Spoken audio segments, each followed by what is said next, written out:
Hello everyone, welcome to our YouTube channel Vidyarthi Assam. So আজিৰ ভিডিঅ'ত আমি discuss কৰিম জেনাৰেল সায়েন্সৰ যেটো আমাৰ ফাৰ্স্ট চেপ্টাৰ আছিল ৰাসায়নিক বিক্ৰিয়া আৰু সমীকৰণৰ তাৰ যিখিনি আমাৰ ব্যালেন্সিং ৰিলেটেড যিখিনি আমাৰ কোৱেশ্চন আছিল মানে আমাৰ যিখিনি সমীকৰণ সন্তুলিত কৰিব লাগে সেই কোৱেশ্চনখিনিৰ গোটেই সলিউশনখিনি আৰু যিমানবোৰ কোৱেশ্চন আছে আমাৰ অনুশীলনী হওক বা আমাৰ পাঠভিত্তিক যিখিনি প্ৰশ্ন আছে সেই গোটেইখিনি আজি আমি আমাৰ ভিডিঅ'ত ডিটেইলছত ডিসকাস কৰিম সো গোটেই ভিডিঅ'টো তোমালোকৰ কাৰণে খুব ইম্পৰ্টেন্ট যি সকলৰ কাৰণে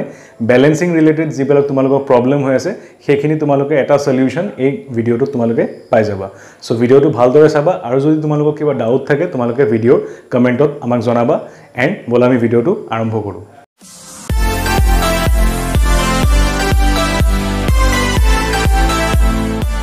সো এতিয়া আমি আমাৰ ফাৰ্স্ট চেপ্টাৰৰ প্ৰশ্নাৱলীৰ যিখিনি প্ৰশ্নখিনি আছে সেইখিনি প্ৰথমতে আমি স্টাৰ্ট কৰো সো আমি ইয়াত দেখা পাইছো যে আমি ইয়াত লিখিছো প্ৰশ্নাৱলী পেজ নম্বৰ লিখা আছে 6 সো তোমালোকৰ কিতাপৰ যেটো পেজ নম্বৰ 6 তাৰ যেটো প্ৰশ্নাৱলী আছে তাৰ প্ৰথম যেটো আমাৰ ৰাসায়নিক বিক্ৰিয়া সন্তুলন কৰিবলৈ যেটো আমাৰ কোৱেশ্চন আছে হেতু প্ৰথমতে আমি ডিসকাস কৰিম তো ইয়াত কোৱেশ্চনটোত কি আছে যে তলৰ ৰাসায়নিক বিক্ৰিয়াবোৰৰ বাবে সন্তুলিত সমীকৰণ লিখা তো প্ৰথমতে ইয়াত আমাৰ তিনটা কোৱেশ্চন দিয়া আছে এন্ড তাৰ কাৰণে আমি কি লিখিব লাগে ৰাসায়নিক বিক্ৰিয়াবোৰ লিখিব লাগিব এন্ড হেতু লিখাৰ পিছত সন্তুলিত কৰিব লাগিব মানে আমি ব্যালেন্স কৰিব লাগিব তো প্ৰথমতে আমি চাব লাগিব ইয়াত কি লিখা আছে ফাৰ্স্ট কোৱেশ্চনটো আমাৰ দিয়া আছে যে হাইড্ৰোজেন প্লাস ক্লোৰিন ৰিঅ্যাক্ট কৰাৰ পিছত বা বিক্ৰিয়া কৰাৰ পিছত কি উৎপন্ন হৈছে হাইড্ৰোজেন ক্লোৰাইড তো যেহেতু আমাৰ ইয়াত হাইড্ৰোজেন দিয়া আছে সো প্ৰথমতে আমি জানিব লাগিব যে হাইড্ৰোজেনৰ সিম্বলটো কি হয় সো যদি আমি প্ৰথমতে আমি হাইড্ৰোজেনটো লিখিব যাও তাৰ সিম্বলটো আমি লিখিম H2 ঠিক আছে তুমি মনত ৰাখিব লাগিব যে হাইড্ৰোজেন যদি আমাৰ কয় তেতিয়া আমি হাইড্ৰোজেন গ্যাস ফৰ্মত লিখিব লাগিব তাৰ সিম্বলটো হৈছে H2 ঠিক আছে তাৰ পিছত আমি লিখিব লাগিব প্লাস ক্লোৰিন আছে আৰু ক্লোৰিন যেতিয়া লিখিম তেতিয়া আমি লিখিব লাগিব যে ক্লোৰিনৰ যেটো মানে আণবিক ৰূপত থাকে বা মলিকিউল ফৰ্মত থাকে বা গ্যাস ফৰ্মত যেতিয়া থাকে তেতিয়া আমি কি লিখো Cl2 তো ইয়াত আমি লিখিব লাগিব Cl2 এন্ড সো ইয়াত আমি দেখা পাইছো যে বিক্ৰিয়াৰ পিছত ইয়াত কি উৎপন্ন হৈছে হাইড্ৰোজেন ক্লোৰাইড তো হাইড্ৰোজেন ক্লোৰাইড হ'বলৈ হলে প্ৰথমতে আমি জানিব লাগিব যে হাইড্ৰোজেন ক্লোৰাইডৰ সিম্বলটো কেনেকৈ লিখে আৰু সেই সিম্বলখিনি জানিবলৈ প্ৰথমতে আমি জানিব লাগিব যে আমাৰ প্ৰথম যেটো 20টা আমাৰ মৌল আছে আমাৰ যেটো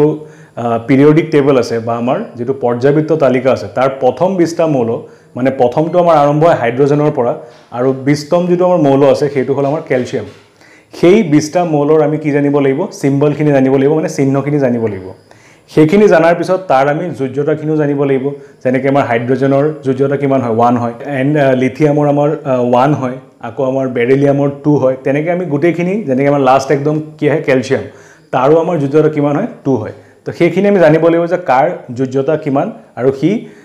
বেলেগৰ লগত যেতিয়া বিক্ৰিয়া কৰিব কি ইলেক্ট্ৰন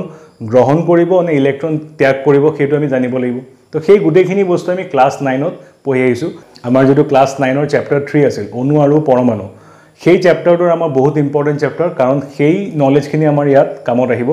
এন্ড তাত থকা যিখিনি টেবল তোমালোকে ইয়াত দেখা পাইছা এইখিনি কৰাৰ আগত তোমালোকে সেই টেবলখিনি ভালদৰে তোমালোকে মনত ৰাখিব লাগিব এন্ড সেইখিনি মনত ৰাখাৰ পিছতে আমাৰ এইখিনি কৰাত বহুত সুবিধা হ'ব যেনেকৈ ইয়াত তোমালোকে দেখা পাইছা ইয়াত কি দিয়া আছে হাইড্ৰোজেন ক্লোৰাইড তো প্ৰথমতে আমি জানিব লাগিব যে হাইড্ৰোজেনৰ যেটো আমাৰ যোজ্যতা হেতু কিমান হয় H+ হয় ঠিক আছে যেতিয়া আমি এটো আয়ন ফৰ্মত লিখো তেতিয়া তাক কি লিখা হয় H+ লিখা হয় আৰু ক্লোৰাইড যদি আমি সেই টেবলখন চাইছো তাত আমাৰ কি লিখা আছে Cl- আছে তো ইয়াত আমাৰ কি হ'ব ইয়াৰ যোজ্যতা প্লাস মানে ইয়াৰ যোজ্যতা কিমান আছে 1 আছে আৰু Cl- মানে ইয়াৰ যোজ্যতা কিমান আছে 1 আছে যেতিয়া আমাৰ যোজ্যতাখিনি সমান হয় তেতিয়া আমাৰ কি লিখা হয় ইয়াত আমাৰ ইয়া 1 1 লিখিছো আমাৰ মানে ইয়াত যোজ্যতা কিমান হয় সমান হয় যেতিয়া যোজ্যতা সমান হয় তেতিয়া আমি তাৰ কাখত এই নাম্বাৰখিনি নিলিখিলো হয় তো অৰ্থাৎ আমি ইয়াক লিখিব লাগিব HCl ঠিক আছে তো মানে হাইড্ৰোজেন ক্লোৰাইড বা তাক আমি হাইড্ৰোক্লোৰিক এসিড বুলি ক'ব পাৰো তাৰ সিম্বলটো কি HCl ঠিক আছে তো এটো আমাৰ আছিল যে প্ৰথম যেটো কোৱেশ্চন যে hydrogen H2 plus chlorine Cl2 আৰু তাৰ লগত বিক্ৰিয়া কৰি উৎপন্ন হৈছে হাইড্ৰোজেন ক্লোৰাইড যাৰ সিম্বলটো কি হয় HCl এতিয়া আমি কি কৰিব লাগিব সন্তুলিত কৰিব লাগিব সন্তুলিত মানে ব্যালেন্স কৰিব লাগিব মানে দুয়োফালে থকা মৌলখিনিৰ সংখ্যা মিলিব লাগিব তো প্ৰথমতে আমি চাও যে ইয়াত হাইড্ৰোজেন কেইটা আছে দুটা আছে ইয়াত ক্লোৰিন দুটা আছে বাট ইয়াত হাইড্ৰোজেন এটা আছে ক্লোৰিনো এটা আছে তো যদি আমি ইয়াত 2 এটা লিখি দিও ঠিক আছে ইয়াত যদি আমি 2 লিখো তেতিয়া হাইড্ৰোজেন দুটা হৈ গল আৰু ক্লোৰিনৰ সংখ্যাও কেইটা হল দুটা হল আৰু এইফালেও আমাৰ হাইড্ৰোজেন দুটা আছে আৰু ক্লোৰিন দুটা আছে তো গতিকে আমি ক'ব পাৰোঁ যে এই যেটো ৰাসায়নিক সমীকৰণ হৈছে এতিয়া আমাৰ সন্তুলিত হৈছে ঠিক আছে আমাৰ নেক্সট কোৱেশ্চনটো লৈ যাম তোমাৰ ইয়াত কি আছে যে বেৰিয়াম ক্লোৰাইড তো তেনেকৈ আমি প্ৰথমতে বেৰিয়ামৰ কি জানিব লাগিব যে ইয়াৰ যোজ্যতা কিমান হয় তেনেকৈ আমি ক্লোৰাইডটো আমি গম পালোঁ Cl- হয় তেনেকৈ আমি গোটেইখিনি বস্তু যদি আমি ক্লাছ 9 যেটো আমাৰ টেবল আছে সেই তাৰ আয়নখিনি কেনেকৈ ফৰ্ম হয় প্লাছত হয় নে মাইনাছত হয় বা কিমান প্লাছ হয় 2+ হয় নে 2- হয় সেই গোটেইখিনি বস্তু যদি আমি জানো তেতিয়াহে আমি এই গোটেই বস্তুখিনি কৰিবলৈ আমাৰ সুবিধা হ'ব তো প্ৰথমতে তোমালোকে সেই টেবলটো যদি গম পাই যোৱা তেতিয়া আমি এইখিনি কৰোঁতে বেছি সময় নালাগে আমাৰ তো ফাৰ্ষ্টত আমি চাওঁ যে ইয়াত বেৰিয়াম তো বেৰিয়াম যদি হয় তো বেৰিয়ামৰ কি হয় Ba2+ হয় ঠিক আছে Ba কি হয় 2+ হয় আৰু ক্লোৰাইডৰ কি হয় Cl- হয় ঠিক আছে তো ইয়াত যদি 2+ আছে তো প্ৰথমতে আমি তলত লিখিম 2 আৰু ক্লোৰিনৰ মাইনাছ মানে 1 তো ইয়াত যদি আমি এনেকৈ ক্ৰছ মাল্টিপ্লাই কৰোঁ তো Ba এৰ লগত কিমান আহিব 1 আৰু Cl এৰ লগত 2 মানে ইয়াৰ ফৰ্মুলাটো আমি এনেকৈ লিখিব লাগিব BaCl2 BaCl2 বেৰিয়াম ক্লোৰাইড ঠিক আছে একেদৰে যদি আমি কৰোঁ যে এলুমিনিয়াম সালফেট আছে তো প্ৰথমতে আমি তো ইয়াত আমি এলুমিনিয়াম যদি লিখোঁ এলুমিনিয়ামৰ যোজ্যতা কিমান হয় Al3+ আৰু সালফেটৰ কিমান হয় SO4 2- SO4 2- হয় তো ইয়াৰ যোজ্যতা কিমান আছে 3+ তো ইয়াত আমি লিখিব পাৰিম 3 আৰু ইয়াত 2 তো ইয়াত যদি আমি এনেকৈ ক্ৰছ মাল্টিপ্লাই কৰোঁ তো ইয়াত আহি আছে এলুমিনিয়ামৰ লগত 2 আহি আছে এণ্ড সালফেটৰ লগত আহি আছে 3 কিন্তু ইয়াত এটা ইম্পৰ্টেণ্ট কথা আছে কাৰণ ইয়াত সালফেটৰ লগত অলৰেডি 4 এটা আছে তো আমি ইয়াত কেনেকৈ লিখিম সেইটো বহুত ইম্পৰ্টেণ্ট তো ইয়াত আমি প্লাছ দিছোঁ প্লাছ দিয়াৰ পিছত এলুমিনিয়ামৰ লগত কি আহিব 2 আহিব তো Al2 আৰু SO4 যদি আমি লিখিছোঁ ইয়াত আমি 3টো এনেকৈ লিখি দিব নোৱাৰোঁ ঠিক আছে কাৰণ 3টো লিখিলে ইয়াত 43 হৈ যাব তো সেইটো ভুল হ'ব তো সেইকাৰণে যদি অলৰেডি ইয়াত এটা 4 আছে কিবা এটা সংখ্যা আছে তাৰ লগত যদি আমি বেলেগ আৰু এটা সংখ্যা লিখিব লাগে তেতিয়া আমি ইয়াত ব্ৰেকেট দিব লাগিব ঠিক আছে তো ইয়াত ব্ৰেকেট দিওঁতে আমি মন ৰাখিব লাগিব যে কেতিয়া আমি ব্ৰেকেট দিম যদি আমাৰ ইয়াত যেটো আমাৰ আয়ন সংযোজিত হৈছে তাত যদি অলৰেডি নাম্বাৰ এটা আছে তেতিয়া আমি কি লিখিব লাগিব তাৰ লগত যদি বেলেগ এটা সংখ্যা লিখিব যাওঁ তেতিয়া আমি ব্ৰেকেট ইউজ কৰিব লাগিব তো খুব ইম্পৰ্টেণ্ট এটা পইণ্ট এটো নেক্সট আমাৰ কি কৈছে বেৰিয়াম যেতিয়া আমাৰ বিক্ৰিয়া হৈছে এই দুটাৰ কি উৎপন্ন হৈছে তো এইটো আমাৰ উৎপন্ন হৈছে কি বেৰিয়াম সালফেট তো এৰো আমি দি বেৰিয়াম সালফেট লিখিম তো একেদৰে আমি বেৰিয়াম সালফেটটো আমি আগৰ নিচিনা আমি কৰিব লাগিব তো গতিকে তোমালোকে প্ৰথমতে সেই টেবল কেইটা তোমালোকে ভালদৰে চোৱা আৰু এনেকৈ আমি ক্ৰছ মাল্টিপ্লাই কৰি বস্তুখিনি যদি কৰোঁ তেতিয়া আমাৰ সুবিধা হ'ব তো আকৌ এবাৰ দেখাই দিছোঁ যে বেৰিয়াম সালফেট তো বেৰিয়ামৰ কি আছিল বেৰিয়াম Ba2+ আছিল ঠিক আছে এণ্ড সালফেট অলপ আগত দেখুৱাইছোঁ যে সালফেটৰ কি হয় SO4 2-, SO4 2-। তো এতিয়া ইয়াৰ যোজ্যতা কিমান আছে 2 আছে তলত আমি 2 লিখিম ইয়াতো 2 আছে তো ইয়াতো 2 লিখিছোঁ এণ্ড ইয়াত আমি এৰো দিম এনেকৈ তো যেহেতু আমি আগত যেনেকৈ HClত পাইছিলোঁ ইয়াত 1-1 হৈছিল একেই যোজ্যতা আছিল সিমিলাৰলি আমাৰ ইয়াতো কিমান হৈছে যে 2-2 হৈছে তো যদি আমাৰ ইয়াত যোজ্যতা একেই হয় তেতিয়া আমি সেই সংখ্যাখিনি লিখিব নালাগে তেটো মনত ৰাখিবা যেতিয়া আমাৰ যোজ্যতা দুয়োফালে সেম নাম্বাৰ হয় তেতিয়া আমি দুয়োফালে কোনো সংখ্যা লিখাৰ দৰকাৰ নাই তো ইয়াত আমি কি লিখিম BaSO4 ডাইৰেক্ট লিখি দিলে হ'ল আৰু একো সিম্বল দিয়াৰ দৰকাৰ নাই মানে একো নাম্বাৰ লিখিব নালাগে তলত ঠিক আছে তো আমি ইয়াত লিখিম বেৰিয়াম সালফেট SO4 এই 4টো কিয় লিখিছোঁ কাৰণ সালফেটৰ সিম্বলতে গ্যাস 4টো আহে তো সেইটো আমি এক্সট্ৰা কোনো নাম্বাৰ এড কৰা নাই সেইটো ইয়াৰ মানে ফৰ্মুলাই হয় ঠিক আছে সালফেটৰ ফৰ্মুলা কি হয় SO4 ওকে নেক্সট আমাৰ আছে প্লাস এলুমিনিয়াম ক্লোৰাইড তো লগত আমাৰ কি উৎপন্ন হৈছে প্লাস কি লিখিম আমি এলুমিনিয়াম ক্লোৰাইড তো এলুমিনিয়ামৰ কি হ'ব AlCl3 তো এই 3টো ক'ৰ পৰা আহিল কাৰণ এলুমিনিয়ামৰ কি হয়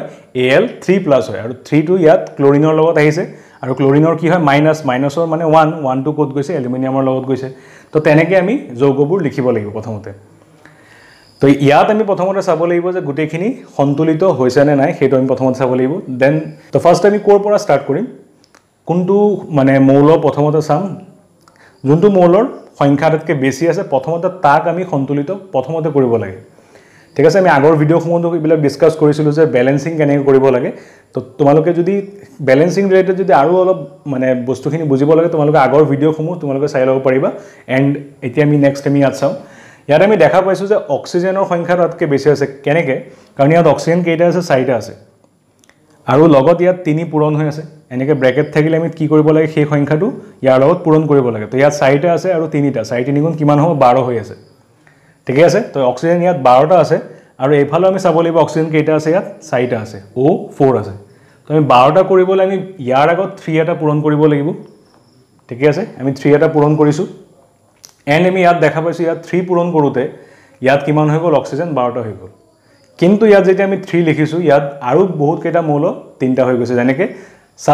সালফাৰটো 3 হৈ গৈছে তো ইয়াত আমি চাব লাগিব সালফাৰ 3টা আছে তো মিলি আছে তাৰ পিছত আমি চাব লাগিব বেৰিয়াম 3টা আছে আৰু ইয়াত আমাৰ বেৰিয়াম কেইটা আছে এটা আছে তো ইয়াত আমি আগত 3 এটা লিখিব লাগিব তো এতিয়া ইয়াত 3 লিখাত আমাৰ বেৰিয়াম মিলি গৈছে কিন্তু ক্লোৰিনো আমাৰ কেইটা হৈ গৈছে 6টা হৈ গৈছে কাৰণ ইয়াত দুটা আৰু ইয়াত 3টা 3 দুগুণ 6 তো ক্লোৰিন 6টা হোৱাত ইয়াত আমাৰ ক্লোৰিন কেইটা আছে 3টা আছে তো আমি 6টা কৰিবলৈ ইয়াত 2 পূৰণ কৰিব লাগিব ঠিক আছে তো ইয়াত 2 দিওতে আকৌ এলুমিনিয়াম দুটা হৈ গ'ল তো এলুমিনিয়াম ইয়াত দুটা আছে আকৌ ইয়াত আমি চাব লাগিব ইয়াতো এলুমিনিয়াম কেইটা আছে দুটা আছে তো গুটেখিনি আমাৰ মৌল সন্তুলিত হৈ গ'ল ঠিক আছে আকৌ এবাৰ চাই দিছো আমি যে ইয়াত অক্সিজেন 4টা আছিল ইয়াত 3টা 4 3 গুণ 12 ইয়াত 12 হোৱাত ইয়াত অক্সিজেন কেইটা আছিল 4টা ইয়াত 3 পূৰণ কৰিলো 4 3 গুণ কি হয় 12 হৈছে এতিয়া ইয়াত 3 দিওতে বেৰিয়ামো কেইটা হৈ গ'ল এটা মানে 3টা হৈ গ'ল ইয়াত 3টা হোৱাৰ কাৰণে ইয়াত বেৰিয়ামৰ আগত আমি 3 লিখিব লাগিছে ইয়াত 3 লিখোতে ইয়াত ক্লোৰিন কেইটা হৈ গ'ল 6টা হৈ গ'ল তো ইয়াত ক্লোৰিন 6টা হোৱাৰ কাৰণে ইয়াত ক্লোৰিন 3টা আছিল ইয়াত 2 পূৰণ কৰোতে ইয়াত ক্লোৰিন কেইটা হৈ গ'ল 6টা হৈ গ'ল এতিয়া ইয়াত 2 লিখাত আকৌ এলুমিনিয়াম দুটা হৈ গ'ল আৰু ইয়াত অলৰেডি এলুমিনিয়াম দুটাই আছিল মানে আমাৰ দুয়োফালে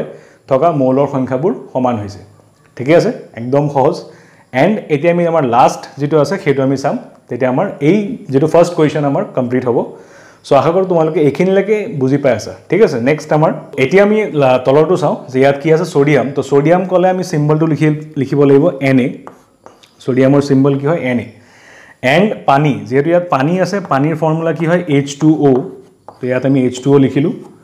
এতিয়া আছে সোডিয়াম হাইড্ৰক্সাইড তো আমি যদি চাওঁ যেটো আমাৰ 9 ৰ যেটো টেবল দিয়া আছে তাত সোডিয়াম কি হয় Na+ হয় আৰু হাইড্ৰক্সাইড কি হয় OH- হয় তো ইয়াত প্লাস ইয়াত মাইনাস মানে 1 1 তো 1 1 মানে বোথ সাইড মিলি আছে তো তেতিয়া আমি তাৰ তলত কোনো সিম্বল লিখাৰ দৰকাৰ নাই কোনো নাম্বাৰ লিখাৰ দৰকাৰ নাই সেই কাৰণে আমি ইয়াত সোডিয়াম হাইড্ৰক্সাইডটো ডাইৰেক্ট লিখিব পাৰিম Na আৰু OH ঠিক আছে প্লাস ইয়াত কি আছে হাইড্ৰোজেন তো হাইড্ৰোজেন ইয়াত প্ৰথমতে আমি পাইছিলো হাইড্ৰোজেন লিখিলে আমি কি লিখিব লাগে H2 লিখিব লাগে তো ইয়াতো আমি কি লিখিম H2 লিখিম ঠিক আছে তো প্ৰথমতে আমি চাম যে ব্যালেন্স হৈ আছে নে নাই তো ইয়াত সোডিয়াম এটা আছে ইয়াতো সোডিয়াম এটা আছে হাইড্ৰোজেন দুটা আছে ইয়াতো হাইড্ৰোজেন 3টা আছে তো ইয়াত হাইড্ৰোজেন বেছি হৈ আছে ঠিক আছে তো হাইড্ৰোজেন ব্যালেন্স কৰিবলৈ আমি ইয়াত 2 এটা লিখিব পাৰো ইয়াত এটা 2 লিখিছো এটা হাইড্ৰোজেন কেইটা হৈ গ'ল ইয়াত 2 লিখাত হাইড্ৰোজেন ইয়াত দুটা মানে 4টা হৈ গ'ল কিন্তু ইয়াত হাইড্ৰোজেন কেইটা আছে দুটা আছে তো ইয়াত আমি এটা 2 লিখিব লাগিব এতিয়া ইয়াত 2 লিখাত অক্সিজেন হৈ গ'ল দুটা আৰু ইয়াত অক্সিজেন দুটাই আছে মিলি আছে আৰু ইয়াত 2 লিখাত সোডিয়ামো কেইটা হৈ গ'ল দুটা হৈ গ'ল তো সেই কাৰণে আমি সোডিয়ামৰ আগতো 2 এটা লিখিব লাগিব তো এতিয়া আমাৰ গুটে কেইটা আমাৰ মৌল মানে সন্তুলিত হৈ আছে আমি এবাৰ চাই দিছো আকবাৰ ইয়াত সোডিয়াম দুটা আছে ইয়াতো সোডিয়াম দুটা আছে ইয়াত 2 লিখাৰ কাৰণে হাইড্ৰোজেন 4টা আছে ইয়াতো দুটা হাইড্ৰোজেন ইয়াত দুটা হাইড্ৰোজেন মানে 4টা হাইড্ৰোজেন মিলি আছে ইয়াত অক্সিজেন কেইটা আছে ইয়াৰ আগত 2 লিখাৰ কাৰণে অক্সিজেন দুটা আছে আৰু ইয়াৰ অক্সিজেন ওৰ আগত ইয়াত কি আছে 2 আছে মানে ইয়াতো দুটা আমাৰ অক্সিজেন আছে ঠিক আছে তো আমি আমাৰ প্ৰথম যেটো প্ৰশ্নাৱলী আছিল পেজ নম্বৰ 6 ৰ সেই গুটেখিনি আমি কমপ্লিট কৰিলো দেন আমি আমাৰ নেক্সট কোৱেশ্চনটো লৈ যাম সো এতিয়া আমাৰ নেক্সট কোৱেশ্চনটো হ'ল কোৱেশ্চন নম্বৰ 3 এণ্ড তলৰ বিক্ৰিয়াবোৰৰ বাবে অৱস্থা চিহ্ন বা ষ্টেট সিম্বল এটা ইম্পৰ্টেন্ট কোৱেশ্চন হয় যে অৱস্থা চিহ্ন মানে কি এণ্ড আৰু যাক ষ্টেট সিম্বল বুলি কোৱা হয় যেতিয়া আমি আমাৰ বিক্ৰিয়াবোৰত বিক্ৰিয়া যিখিনি আমাৰ বিক্ৰিয়ক থাকে বা বিক্ৰিয়াজাত পদাৰ্থসমূহ থাকে তাৰ লগত যদি তাৰ অৱস্থাসমূহ যেনে আমাৰ সলিড লিকুইড গ্যাস বা আমাৰ AQ মানে জলীয় দ্ৰৱণ যদি থাকে তেতিয়া আমি সেইখিনিও লগত মেনশন কৰি দিব লাগিব সেইখিনি আমি এডুকেশনত কৰিব লাগিব সহ মানে অৱস্থা চিহ্ন সহ একোটা সন্তুলিত ৰাসায়নিক সমীকৰণ লিখা তো সেম আমি আগৰ নিচিনা আকৌ ৰাসায়নিক সমীকৰণটো লিখি হেতু ব্যালেন্স কৰিব লাগিব বা সন্তুলন কৰিব লাগিব তো এতিয়া আমি চাও যে কোৱেশ্চনখিনি কি আছে যে কোৱেশ্চনখিনি দেখাতো প্ৰথম ডাঙৰ লাগিছে তো একো প্ৰথমটো ভয় খাব না লাগে প্ৰথমতে আমি এটাকে স্টেপ বাই স্টেপ আমি পঢ়ি যাব লাগিব এণ্ড সেই মতে আমি আনসাৰখিনি কৰিম তো প্ৰথমত আমাৰ কি দিছে বেৰিয়াম ক্লোৰাইড তো আমি আগৰ কোৱেশ্চনটো এটা আমি তেনেকৈ পাইছিলো যে বেৰিয়াম ক্লোৰাইড তো অলৰেডি আমি জানো যে বেৰিয়াম ক্লোৰাইডৰ যেটো আমাৰ চিন হেতু আমাৰ বা সিম্বল হেতু কি হয় BaCl2 তো ইয়াত আমি লিখিম Ba Cl2 তাৰপিছত আমি চাব লাগিব ইয়াৰ আমাৰ অৱস্থা চিহ্ন কি হ'ব তো যেহেতু আমাৰ ইয়াত কৈছে যে বেৰিয়াম ক্লোৰাইড আৰু সোডিয়াম সালফেটৰ জলীয় দ্ৰৱ তো যদি আমাৰ কৈ দিয়ে যে প্ৰশ্নত যে এইটো এটা জলীয় দ্ৰৱ হয় তো তাৰ লগত আমি তাৰ অৱস্থা চিহ্নত লিখিব লাগিব AQ ঠিক আছে তো ইয়াত আমি লিখিব লাগিব AQ প্লাস আৰু কাৰ বিক্ৰিয়া হৈছে সোডিয়াম সালফেট তো সোডিয়াম সালফেট কি হ'ব NaSO4 তো প্ৰথমতে আমি চাব লাগিব যে সোডিয়ামৰ কি হয় Na প্লাস হয় তো ইয়াত আমি আকৌ এবাৰ ভালদৰে চাই লোৱা তোমালোকে যে তেতিয়া আৰু কোনো ধৰণৰ তোমালোকৰ প্ৰবলেম নহব যে প্ৰথমতে আমি কেনেকৈ আমি এটা যৌগ গঠন কৰিব লাগে সেইটো ভালদৰে তোমালোকে বুজি ল যে ইয়াত কি আছে যে সোডিয়াম তো সোডিয়ামত আমি কি লিখিম সোডিয়াম Na+ হয় সেইটো প্ৰথমতে জানিব লাগিব যে সোডিয়ামৰ Na+ হয় তো সেইখিনি আমি ক'ৰ পৰা জানিম তো সেইখিনি আমি জানিম যে আমাৰ যেটো আমাৰ ক্লাস 9 মই বাৰে বাৰে কৈ আছো যে ক্লাস 9 ৰ যেটো আমাৰ বুক আছে সায়েন্সৰ তাৰ আমাৰ 3rd চেপ্টাৰ অণু আৰু পৰমাণু সেই চেপ্টাৰটোৰ আমাৰ কিছুমান টেবল দিয়া আছে বা তালিকা দিয়া আছে তাত আমাৰ এই যিখিনি আমাৰ ধাতু আছে বা অধাতু আছে বা যিখিনি আমাৰ মৌল আছে তাৰ আমাৰ আয়ন ফৰ্মত বা আয়নীয় যেতিয়া আমাৰ ৰূপত থাকে তেতিয়া আমাৰ কি হয় প্লাস হয় না মাইনাস হয় বা কিমান প্লাস হয় বা কিমান মাইনাস হয় সেইটো আমাৰ দিয়া আছে তো সেই হিচাপত আমি এই বস্তুখিনি আমি পঢ়িব লাগিব আৰু সেই মতে মনত ৰাখিলে আমি সেই যৌগখিনি আমি বনাব পাৰিম তাৰ পিছত আমাৰ কি আছে যে সালফেট তো সালফেটৰ কি হয় SO4 2- হয় ঠিক আছে তো ইয়াত যেহেতু আমাৰ প্লাস আছে প্লাস মানে ইয়াৰ যেটো আমাৰ যোজ্যতা তাৰ কিমান হ'ব 1 হ'ব আৰু ইয়াৰ 2- থাকিলে যোজ্যতা কিমান হ'ব 2 হ'ব তো সেই দৰে আমি যদি আমি ইয়াত ক্ৰস কৰিলে ইয়াত কি হ'ব 2 আমাৰ সোডিয়ামৰ তলত আহিব আৰু যেটো আমাৰ সালফেট আছে সালফেটৰ তলত আমাৰ কি আহিব 1 থাকিলে আমি কোনো সিম্বল দিয়াৰ দৰকাৰ নাই তো সেই কাৰণে আমি কি লিখিম যে সোডিয়াম আমি ইয়াত লিখিম Na লিখিছো Na তলত কি হ'ব 2 হ'ব সোডিয়াম সালফেটৰ লগত কি আছে SO4 অলৰেডি আছে আৰু ইয়াত 1 লিখাৰ দৰকাৰ নাই তো আমাৰ ফৰ্মুলা হ'ব সোডিয়াম সালফেটৰ Na2SO4 আৰু যেহেতু ইয়াত লগত কৈছে জলীয় দ্ৰৱ তো সেই কাৰণে আমি ইয়াত লিখিব লাগিব AQ ঠিক আছে আমি এৰোটো দিলু এৰো মানে এতিয়া বিক্ৰিয়াৰ পিছত কি মানে সৃষ্টি হৈছে মাজত বিক্ৰিয়া ঘটি অদ্ৰাব্য বেৰিয়াম সালফেট তো বেৰিয়াম সালফেটৰ যেটো আমাৰ সিম্বল হয় সেইটো হয় আমাৰ BaSO4 আৰু ইয়াত কৈছে অদ্ৰাব্য আৰু ইম্পৰ্টেন্ট কথা যে অদ্ৰাব্য যদি কোনো আমাৰ যৌগৰ লগত লিখা থাকে তাৰ মিনিং হল সেইটো দ্ৰৱণীয় নহয় সেইটো আমাৰ সলিড ষ্টেটত থাকিব বা কঠিন মানে অৱস্থাত থাকিব তো ইয়াত আমি লিখিব লাগিব S প্লাস তাৰ লগত কি আছে যে আৰু সোডিয়াম ক্লোৰাইডৰ দ্ৰৱত কি হ'ব আমাৰ সোডিয়াম ক্লোৰাইড NaCl ৰ দ্ৰৱ মানে AQ তো ইয়াত আমি AQ লিখিছো এতিয়া আমি চাব লাগিব এটো সন্তুলিত হৈ আছে নে নাই তো ইয়াত আমি চাও যে ইয়াত প্ৰথমতে আমাৰ অক্সিজেন কেইটা আছে ইয়াত 4টা আছে অক্সিজেন 4টা ইয়াতো অক্সিজেন 4টা আছে মানে মিলি আছে পিছত চাইছো আমি সোডিয়াম ইয়াত দুটা আছে ইয়াত আমাৰ সোডিয়াম আছে এটা তো ইয়াত আমি এটা 2 লিখি দিছো তো ইয়াত 2 লিখিলে আমাৰ ক্লোৰিন দুটা হৈ গল আৰু ক্লোৰিন এফালে কিমানটা আছে দুটা আছে তাৰ পিছত চাম আমি বেৰিয়াম ইয়াত এটা আছে ইয়াতো এটা আছে সালফাৰ এটা আছে ইয়াতো আমাৰ সালফাৰ এটা আছে মানে গুটেখিনি আমাৰ মিলি আছে তাকো এবাৰ মই চেক কৰি দিছো যে ইয়াত আমাৰ কি আছে বেৰিয়াম এটা ইয়াতো এটা আছে ক্লোৰিন ইয়াত দুটা আছে ইয়াতো আমাৰ 2 লিখাৰ কাৰণে ইয়াত ক্লোৰিন দুটা হৈ গল সোডিয়াম দুটা আছে এন্ড ইয়াতো আমাৰ সোডিয়াম দুটা আছে ইয়াত সালফেট গুটেটো আছে ইয়াত সালফেট গুটে আমাৰ মানে আয়নটো আছে তো আমি ইয়াত একু মানে গুটেখিনি আমাৰ মিলি আছে মানে একু মান নিমিলাকে থাকা নাই এন্ড আমাৰ নেক্সট যেটো আছে আহা কৰো তোমালোকে প্ৰথমটো বুজি পাইছা তেনেকে আমি পিছৰটো কৰিম সেকেন্ডটো সো নেক্সট আমাৰ কোৱেশ্চনটো আছে যে সোডিয়াম হাইড্ৰক্সাইডৰ দ্ৰৱ পানীত তো এতিয়া আমি প্ৰথমতে চাইলো ইয়াত কি আছে সোডিয়াম হাইড্ৰক্সাইড তো সোডিয়াম হাইড্ৰক্সাইডৰ দ্ৰৱ পানীত আছে তো পানীত থকা দ্ৰৱটোক আমি AQ লিখিব লাগিব সাইডত এন্ড আমি প্ৰথমত চাও যে সোডিয়াম হাইড্ৰক্সাইড কেনেকৈ লিখিম তো সেইটো হ'ব আমাৰ NaOH ঠিক আছে আৰু দ্ৰৱ যেহেতু কৈছে ইয়াত আমি লিখিব লাগিব AQ প্লাস আৰু কি আছে যে হাইড্ৰক্লোৰিক এসিডৰ দ্ৰৱ পানীত আকৌ হাইড্ৰক্লোৰিক এসিড কি হয় HCl আৰু ব্ৰেকেটত লিখিব লাগিব AQ কাৰণ ইয়াত কৈছে দ্ৰৱ পানীত তো পানীৰ যেটো দ্ৰৱ হয় সেইটো আমি সদায় AQ লিখিব লাগে বা জলীয় দ্ৰৱণ হিচাপে আমি লিখিব লাগিব তো ইয়াত হাইড্ৰক্লোৰিক এসিড HCl AQ তাৰ পিছত ইয়াত উৎপন্ন হৈছে কি যে বিক্ৰিয়া কৰি সোডিয়াম ক্লোৰাইডৰ দ্ৰৱ কলে আকৌ AQ লিখিব লাগিব সোডিয়াম ক্লোৰাইড মানে ইয়াত হ'ব NaCl AQ আৰু তাৰ পিছত আমি লিখিব লাগে আৰু পানী উৎপন্ন কৰে আৰু পানী যেহেতু কৈ দিছে আৰু হেতু কি ৰূপত থাকিব লিকুইড জুলিয়া তো ইয়াত আমি লিখিব লাগিব H2OL লিকুইড পানী উৎপন্ন কৰে কেতিয়া আমাৰ কোৱেশ্চনত থাকে যে জলীয় বাষ্প উৎপন্ন কৰে তেতিয়া আমি H2O লিখি G লিখিব লাগিব গেছীয় ফৰ্মত থাকিব বা যদি কেতিয়াবা কঠিন দিয়ে তেতিয়া আমি S লিখি দিব লাগিব ঠিক আছে বা বৰফ যদি ৰূপত থাকে তেতিয়া আমি S লিখিব লাগিব তো ইয়াত আমি চাওঁ যে ইয়াত সন্তুলিত হৈ আছে নে নাই ইয়াত সোডিয়াম এটা আছে ইয়াতো সোডিয়াম এটা আছে অক্সিজেন এটা আছে ইয়াত অক্সিজেন এটা আছে ইয়াত হাইড্ৰোজেন দুটা আছে ইয়াত হাইড্ৰোজেন দুটা আছে এণ্ড ক্লোৰিন ইয়াত এটা আছে ইয়াতো ক্লোৰিন এটা আছে মানে এই সমীকৰণটো বেলেন্সড হৈ আছে অলৰেডি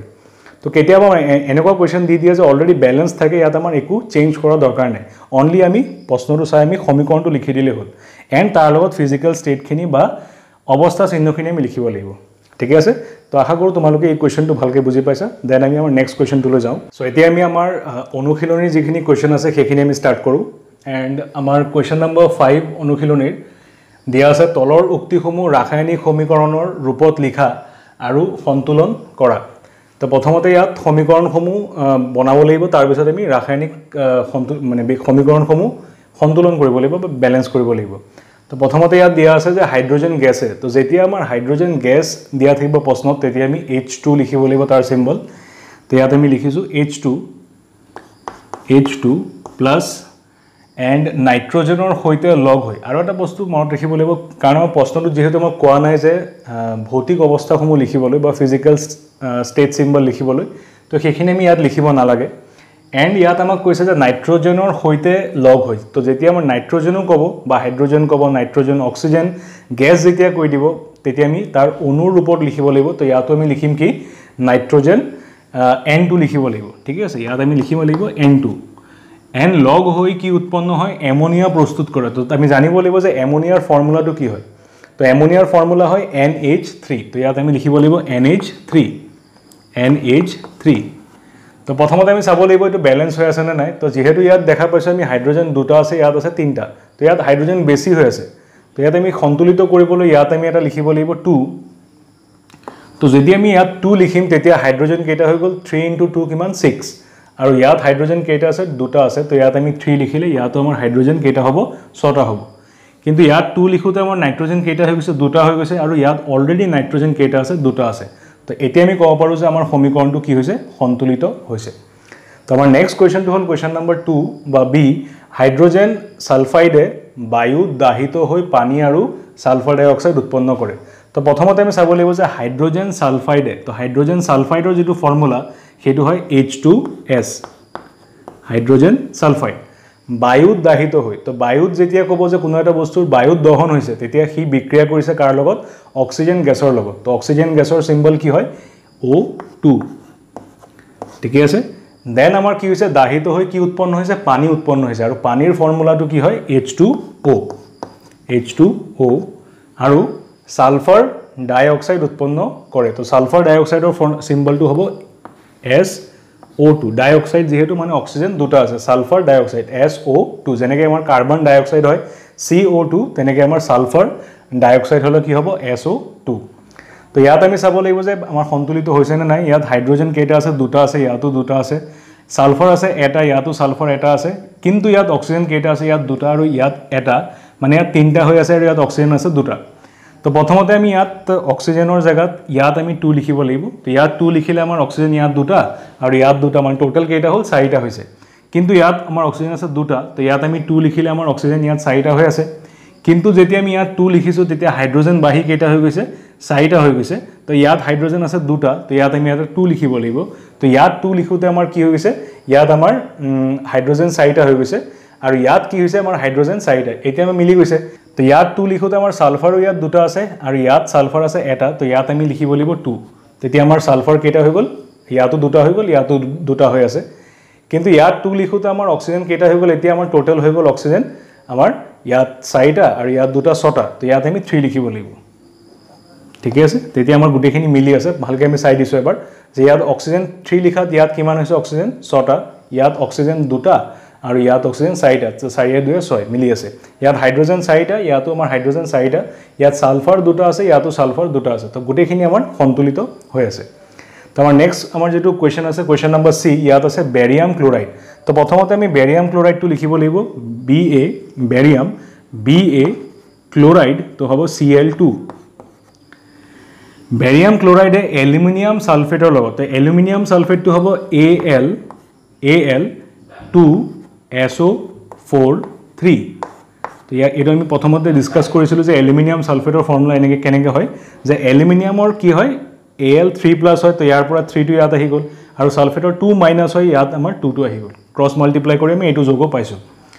এইটো বিক্ৰিয়া কৰাৰ পিছত বিক্ৰিয়া কৰি কি উৎপন্ন কৰিছে এলুমিনিয়াম ক্লোৰাইড তো এলুমিনিয়াম ক্লোৰাইড আমাৰ ফৰ্মুলা হ'ব AlCl3 প্লাস আমাৰ কি হ'ব ইয়াত দিয়া আছে আৰু বেৰিয়াম সালফেট তো বেৰিয়াম সালফেট হ'ব BaSO4 SO4 ৰ অধক্ষেপ সালফেটৰ অধক্ষেপ উৎপন্ন কৰে তো এইটো আমাৰ সমীকৰণটো কমপ্লিট হৈছে এতিয়া আমি ব্যালেন্স কৰিব লাগিব তো ইয়াত আমাৰ আছে যে বেৰিয়াম প্ৰথমতে যেটো সবতছে বেছি আছে সেইটো আমি চাব লাগে তো অক্সিজেন আমাৰ ইয়াত 12টা আছে আৰু ইয়াত অক্সিজেন আমাৰ কেইটা আছে 4টা আছে তো ইয়াত আমি এটা 3 লিখিব পাৰিম তো ইয়াত 3 লিখিলে ইয়াত বেৰিয়াম 3টা হৈ গ'ল আৰু ইয়াত বেৰিয়াম এটা আছে তো ইয়াতো আমি 3 লিখিব লাগিব ইয়াত 3 লিখোতে আমাৰ ক্লোৰিন 6টা হৈ গ'ল 2 3 গুণ 6 আৰু ইয়াত আমাৰ ক্লোৰিন দিয়া আছে 3টা তো ইয়াত আমি 2 লিখিলে ইয়াত আমাৰ 6টা হৈ গ'ল তো ইয়াত 2 লিখোতে আমাৰ এলুমিনিয়ামো কেইটা হৈ গ'ল 2টা হৈ গ'ল আৰু ইয়াত অলৰেডি এলুমিনিয়াম কেইটা আছে 2টা আমাৰ আছে তো ইয়াত আমাৰ গোটেইটো সমীকৰণটো আমাৰ সন্তুলিত হৈ আছে ঠিক আছে সো মই লাষ্টৰ যেটো আমাৰ প্ৰশ্ন দিয়া আছে ইয়াৰ সলিউশনটো মই ওপৰত কৰি দিছো যে পটাশিয়াম ধাতু তো পটাশিয়াম ধাতু বুলি ক'লে আমি পটাশিয়ামৰ সিম্বলটো লিখিব লাগিব তাৰ সিম্বলটো হ'ল K প্লাস কি আছে যে ধাতুৱে পানীৰ সৈতে বিক্ৰিয়া কৰি তো পানীৰ সিম্বল হ'ব H2O বিক্ৰিয়া কৰি কি উৎপন্ন কৰে আমাৰ পটাশিয়াম হাইড্ৰক্সাইড তাৰ সিম্বল হ'ব KOH প্লাস কি দিয়া আছে আৰু হাইড্ৰোজেন গ্যাস উৎপন্ন কৰে আৰু হাইড্ৰোজেন গ্যাস লিখিব গলে আমি সিম্বল লিখিব লাগিব H2 তো এতিয়া আমি চাম যে ইয়াত মিলি আছে না নাই ইয়াত হাইড্ৰোজেন কেইটা আছে দুটা ইয়াত হাইড্ৰোজেন আছে তিনিটা তো হাইড্ৰোজেন ইয়াত এফালে বেছি আছে ইয়াত কম আছে ঠিক আছে যদিও ইয়াত কম আছে ইয়াত আমি কি লিখিব লাগিব প্ৰথমতে হাইড্ৰোজেন ইয়াত 2 লিখিলো ঠিক আছে ইয়াত 2 লিখাৰ কাৰণে ইয়াত হাইড্ৰোজেন কেইটা হৈ গ'ল 4টা হৈ গ'ল আৰু ইয়াত যদি মই 2 লিখো এতিয়া হাইড্ৰোজেন দুইফালে মিলি আছে তুমি ইয়াত চাইছো যে হাইড্ৰোজেন ইয়াত 4টা ইয়াত হাইড্ৰোজেন দুটা আৰু এফালে দুটা মানে 4টা হৈ আছে ঠিক আছে এন আমাৰ ইয়াত পটাশিয়াম কেইটা আছে ইয়াত 2 লিখাৰ কাৰণে ইয়াত দুটা হৈ গ'ল আৰু ইয়াত পটাশিয়াম আছে এটা তো ইয়াতো আমি এটা 2 লিখিব পাৰো ঠিক আছে আৰু ইয়াত 2 লিখাৰ কাৰণে আমাৰ অক্সিজেন হৈ গ'ল দুটা আৰু ইয়াতো আমাৰ অক্সিজেন কেইটা আছে দুটা আছে তো এইটো আমাৰ ব্যালেন্স সমীকৰণ বা ৰাসায়নিকভাৱে সন্তুলিত সমীকৰণ আমি পাইছো তো এইখিনি আছিল আমাৰ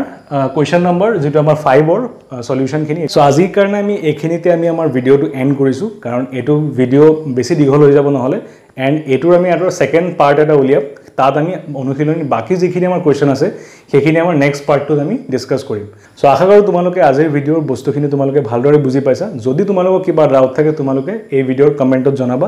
নেক্সট আমি ভিডিওত সেই তোমালোকৰ কমেন্টখিনি চাই যদি তোমালোকৰ কিবা ডাউট থাকে সেইখিনি আমি নেক্সট ভিডিওত ডিসকাস কৰিবলৈ চেষ্টা কৰিম সো আশা কৰো ভিডিওটো তোমালোকৰ কাৰণে হেল্পফুল আছিল যদি ভিডিওটো ভাল লাগি থাকে ভিডিওটো লাইক কৰিবা আৰু যি সকলো নতুনকৈ আমাৰ চেনেল লগত জড়িত হৈছে তোমালোকে চেনেলটো সাবস্ক্ৰাইব কৰিবা সো এনেকৈ তোমালোকৰ সাপোৰ্ট দেখুৱাই যাবা এন্ড লগ পাম আৰু এনেকুৱা এটা ইনফৰ্মেটিভ ভিডিওৰ সৈতে টিল দেন গুড বাই